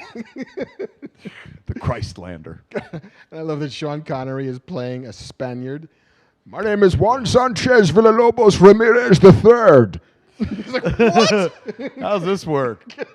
Sure. Some things here don't react well to bullets, Highlander. What's our second question of the evening? Major Roll wants to know, if you could host a game show, past or present, what would it be? Game show? Game show, past or present. Oh, fucking Match Game. Because I would love to be like, John showed Mary his big fat blank. And then like Charles Nelson Riley and Brett Summers are fucking some casual repartee, sexual repartee that a young Kev couldn't quite understand. Turn to his grandma and be like, what's a blowjob, Grandma? They didn't say that, but something like along those lines. NBC was risky in 1974. What's a blowjob? I could see doing Match Game. Wow. Yeah. Wait, doesn't Alec Baldwin do that now? Yes, I've been on it. Yeah. All right, not that one because it's obviously being done. What else did I like? Oh, God, what was the name of the fucking game? Treasure Hunt. Do you remember Treasure Hunt? I don't. Did Wink Martindale host it? No. And who was it? I forget the name of the host. But it was like a series of boxes, these gorgeous boxes, like filled this room. And then you answered a question, and then you got to go pick any box. And the box was cool enough. I fuck what was in it. And as a kid, I was like, I'd love one of them boxes. I just wanted. One day they invented storage shops where you could buy boxes. I was very happy. But it was called Treasure Hunt. You pick a box and then open it, and then it would be like $100 or a trip to Jamaica or some such shit. Not very memorable. I wouldn't host that either. Because really, the boxes upstage you. Yeah, I mean They're the stars of the show. and I'm sure they were wrapped like presents. They were, literally. See? Not the Whammy show, because the Whammy's the star of that show. Family Feud they're doing now. Fuck. Who? Legends Was that a of game the show? Legends of the Hidden Temple? Oh! Fuck you all. I got it. Okay. I got it. All right. I want to be the host of Starcade. Remember that fucking show? Oh, Where people nice. played video games on the show? Feels like a 1982 jam. Like, You ain't we kidding. got a ColecoVision for you guys. That's what they would win. But they were playing like fucking, Zaxxon and shit like that. Like, but it was such a Then again, that doesn't really give you a chance to shine. You can't be funny and shit because these people playing the games are all intense and shit like that. No, I'd do it. Starcade. I'd do it if they called me. I talked myself back into it. Starcade. What about you? I'm torn, so I'm going to just do both. Battle of the Network Stars. Oh! I feel God like... damn it. What a great poll. God, that makes me mad. Can I be on your show? I mean, there's always two hosts, right? you. There's always Yes. like the two dudes in the booth. Yes. Like Fran Tarkenton, I'm pretty sure is going to take this one. Yes. Oh, my God. It's like, that's O.J. right. Simpson, don't run away with it. We could be the two people. Who would be the network stars nowadays? The ones that you could get. Well, I mean, Because they got everybody. I think you would probably have to do it like one network. I don't think you'd get competing networks like they used to be able to. Like, you couldn't get like ABC and CBS to fight each other. Why not? Because, like, And why? isn't that weird that ABC and CBS would fight each other on NBC? That's what you couldn't get done. That's crazy. Yeah, good I point. think you could do it like, I would like the cast of This Is Us to like go against the cast of whatever, Chicago true. PD. Like that you could do, which would still be kind of fun. But And that feels more like, a Family Feud where it's like, it's the fucking family from Modern Family and it's the fucking family from another sitcom. Right. What if it was like Battle of the fucking network streamers? Ooh. Netflix versus Hulu versus Disney Plus. like, do I get the Avengers? Yes. Oh my God, they fucking win. Not the actors that played those characters, the characters themselves. We actually have Thor. Hello, Thor. And they put a budget behind these things, so it's not live. It's like filmed with CG and shit like that. I mean, if you could do Really, we just want Secret Wars. This is what Mark's getting. literally, I want like Contest of Champions. Like I want Marvel versus DC. There's a game show I'd host. Right? Fuck. How can we do that? What was the other one you said too? Black Jeopardy. I will take hell now for I don't know. 1,000. Last week, remember there were two things that you didn't know, and you knew something very white. So I don't know if they're going to let you be the host of Black Jeopardy. I know. I didn't know Letitia Wright. Her name is now burned into my memory. I will never You'll forget never Letitia forget Wright that. again. The only other time you'll ever forget her name is when you finally meet her in real life, and you'll be like, Shuri?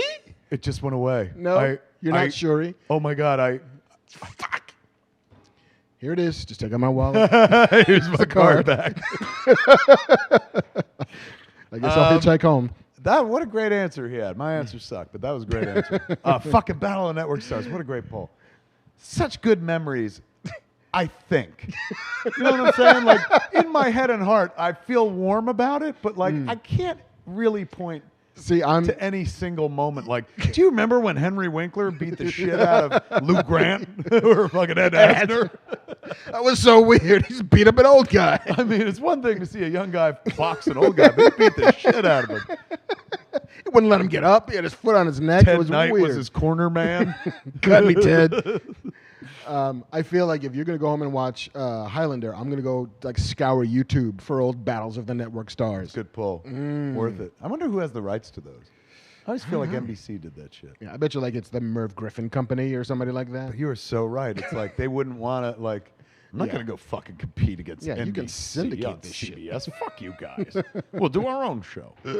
All right, man. You know what else? I mean, it's a cartoon, and it's not really a game show, but wacky races. That'd be good. Well, you real have- life wacky races. Or just animated wacky races. You don't even have to go anywhere. They just animate you in a booth. I'm just saying. Good point. Good point. Like yeah, a- but real life wacky races. Like now that we got things like HBO Max where they'll spend like 30, 40 million, whatever, to finish the Justice League movie. Maybe they'll put some real HBO, Warner Brothers. Warner Brothers owns all the Hanna-Barbera characters. Maybe they do a live action fucking wacky races because for the three of us that remember that show, that'd be thrilling to see. Although, you could also do it on Disney Plus because you got The Simpsons, you got the Disney characters. Oh my God! You can have them. Yeah, you can now. Yes, you can have Bart Simpson racing the alien from Aliens You can have anything. versus Mickey Mouse versus Scully and Mulder versus. Oh my God, we're on to something here. Versus Spider-Man. Disney Plus, call us. We got a thing. Yeah. It's going to be crazy We got a expensive. pitch. You got the property. We got Yeah. the pitch for it. We don't have the rights to any of it. We really want you to pay us to do it. We just want to see a bunch of character mashups. Third one and final question of the evening, JC. Matt Will Post is curious, since Zack Snyder is getting a second chance on his movie. That was very David Lynch, man. That was Fire Walk With Me, where I run out. Deep cuts. Go ahead. What's their question? Since Zack is getting a second chance at his movie, what director do you think should get a second chance at their movie? His choice, Fincher and Alien 3. Oh, what A, what a great question. B, what a great suggestion as well. Okay, we're playing this fucking game now? Okay. Kevin Smith. All of them. One more chance. Let me see.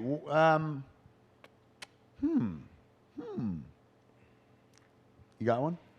I'm circling one. I'm trying to find a better one. Ooh. All right, here off the top of my head, not my deep, like, oh, in my heart, I've always wanted this. Steven Spielberg, 1941. Ooh. Just because, like, that is a fantastic fucking film. But it ran into problems. It is Steven Spielberg's probably, you know, I wouldn't ever call it a failure, but the one that did not pop like a Spielberg movie. Right. So a second bite at that apple? Okay. All right. I'm going to go David Lynch and Dune. Oh! Fuck, you win all the time.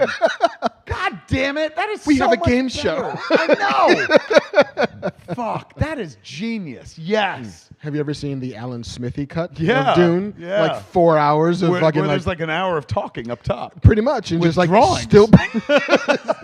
We didn't shoot this. Never gonna shoot this. Let's just have Virginia Madsen talk over some shit. Series of drawings, ladies and gentlemen. Let's do it. Oh my God, how true. And to turn it into like a multi-part series as opposed to one movie. Yeah. They're never going to give him the Oh chance. no. No No. way. No. No. No. No. No. No. No. They got a brand new Dune coming, man. Denis do. Villeneuve, our boy. What a great poll. That is such a good idea. I can't even, there's no point. That is the top. That is top 5 answers are on the board. Here's the question. And fucking that would be bing. David Lynch's Dune. You know, because the audience says it out loud. I don't know if you've ever seen Family Feud, Mark, but that's how it operates. So they says, Bing! Victor Garber. as Fade Routh. Victor Garber, ladies and gentlemen. What a great poll. That was fantastic. That's our 3 questions. Fuck. Good times. I'm so glad we had this time together. How awesome we got to hang out. And how awesome that Batman himself swung in. I know. Just piped in from the Batcave. More of that, right? Yeah. More movie stars on FatMan Beyond. Fuck. So the bar has been raised. It's crazy what a fucking good movie star will do for the show where you're like, look at that. That's production value. We'd have never got him in the bar, but from the safety of his own home. What's vertical and what's horizontal? Is horizontal like, Landscape and portrait. so is this horizontal That's horizontal. and this is vertical? Yes. So he goes, do you want it horizontal? Horizontal or vertical? And I was like, ooh, such a director. I'll take it horizontal. And he gave it to us vertical. And then I was like, I guess I don't know what horizontal and vertical is. But thank God he gave us the full body shot because he looks looks fucking- good. He looks ready to fucking get in the suit. He looks like he got that call like a month ago. Back in November. He does. He just fucking looks like a movie star. Thank you to Ben Affleck for popping in. Indeed. On FatMan Beyond. Good and to whatnot. almost meet you, Ben Affleck. Yeah, so next time, Mark's name for sure. Do you enjoy yourselves tonight, ladies and gentlemen? Have you been entertained? This? More of this. Remember that movie? Remember the Joker did this once? It's 20 years old, Gladiator Are you is. shitting me? Movie came out in 2000. Could you imagine Like you're May of Joaquin 2000. Phoenix? You're like, I got hits in every decade. Like major hits. Like that movie was I fucking got huge. hoes in every area code. And he played the bad guy in that movie too. Yeah, Commodus. And then he fucking plays the bad guy in Joker. He's good at that. But he's a good guy in real life. He's a sweet guy. I'm terribly vexed. He just comes across that way. Yeah, he plays it that way. He does. There it is, folks. We started by talking about Batman. We finished by talking about the Joker. And that makes sense for a show called FatMan Beyond. What a wonderful show, ladies and Good gentlemen. times. If I do say so my damn self. But we got no show without the man standing over there, man. Give it up for Mr. Mark Bernardin. You're welcome, everybody. And we got no place to do this show were it not for JC and the Scum and Villainy Cantina. There he is. He gave himself a fucking close-up and shit. Like a boss. He's like, just in case they don't know who JC is, click. Look at me. It's my place.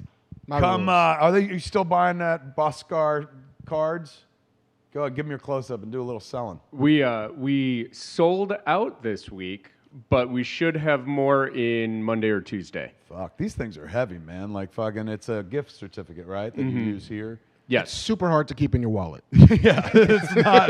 It ain't light. You can't slip it in your wallet and shit. And if you put it in your pants, it pulls your pants down. And like nowadays, nobody's wearing belts, so Yeah. that shit is just an occupational hazard. It's like having a copper tone dog hanging at the bottom of your bathing suit. like your ass is out, buddy. Let me make a Beskar few Steel. other 70s references while I'm at it. I love New York. Remember that? Can they? So you're getting Beskar. What do you call them?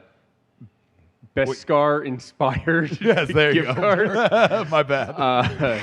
Not actual screen used Yeah, Beskar. yeah. No. They're just heavy metal cards. Call them heavy metal cards. It's heavy metal. Yeah.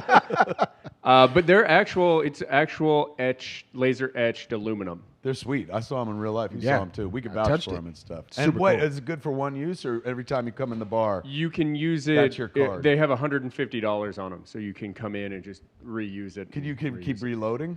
I don't know because we haven't been open since we started selling them. JC's like, you're describing a world I dream about where people come in every day because I'm open and vending.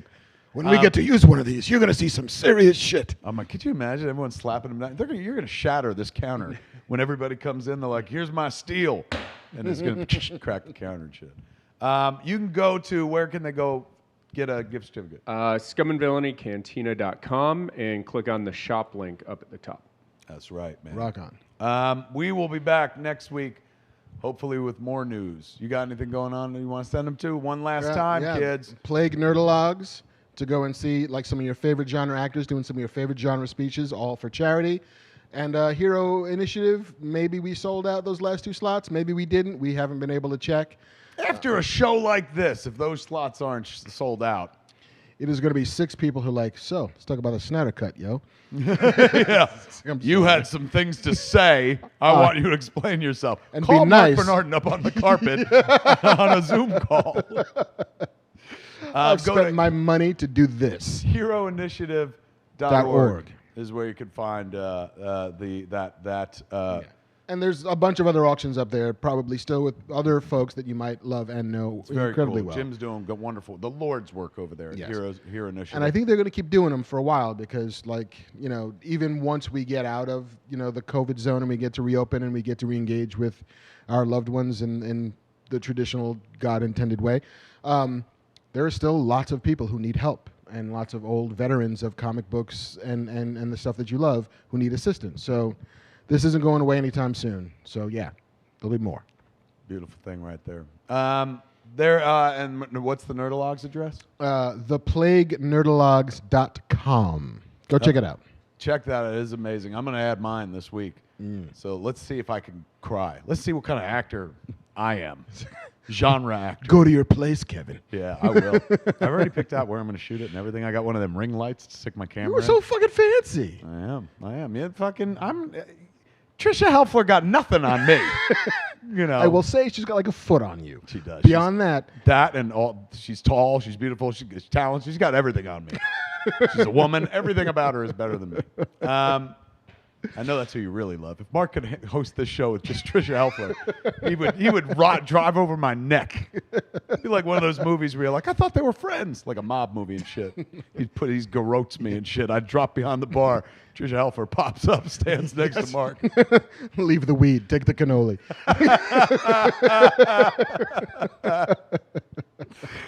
If you're looking for me, kids, you can find me over at thatkevinsmithclub.com. And man, shy of that, ladies and gentlemen, is FatMan Beyond for this week. I'm Kevin Smith. I'm Mark Bernardin. Tune in next week. More movie stars. more movie stars. That's going to be our motto from now on. MMS, more movie stars. Who do you got this week? Not a movie star. Damn it! Everyone who's ever been in a Kevin Smith movie. Tune in next week. Same fat time. Same fat channel. Smodcast.com or YouTube.com/Kevin Smith. Snyder Cut!